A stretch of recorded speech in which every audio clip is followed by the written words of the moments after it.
Good morning, dear hearts. We are at lesson 132. And truthfully, the entire lesson, as many of the lessons, everything we really need to know, or at least we're getting our assignment, is in the title.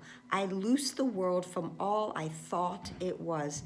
And that's the important part, what I thought the world was.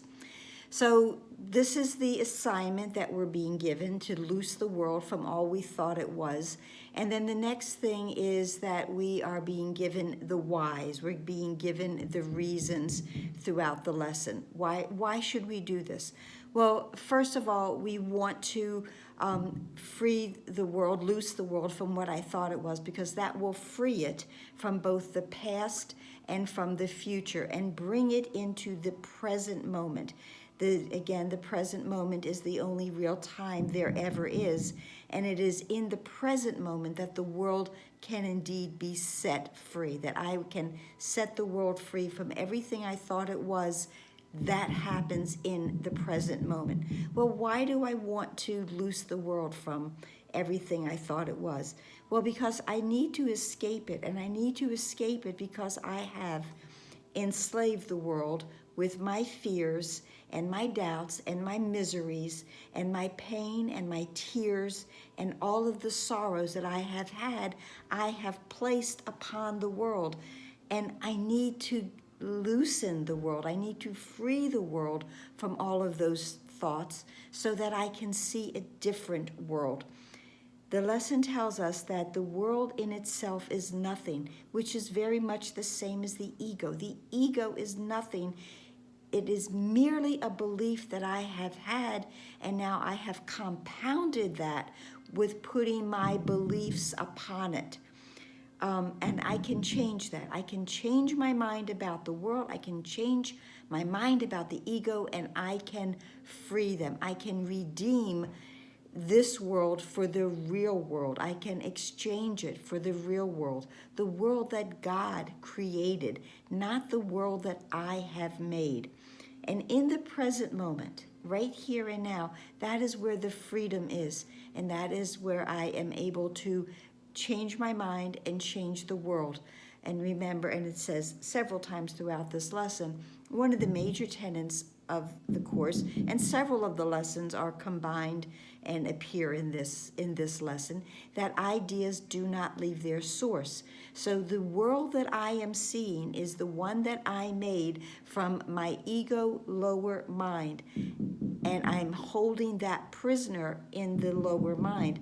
If I release it, I release those ideas. I must release them from that source. Now, one of the other lessons, and a major step, a giant stride lesson that is reiterated in this, and it really is simply a restating of that lesson, that I am as God created me. I am as God created me. So whatever I have made, I can exchange that for what has been created, because I am the thought of creation from the mind of God. This lesson, it tells us again, it says several times that there is no world, and at some point we all will understand this.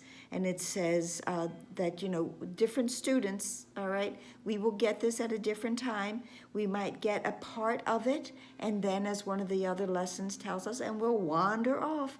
But we will come back to this curriculum at some point. And it says that some will see this suddenly on point of death and rise to teach it.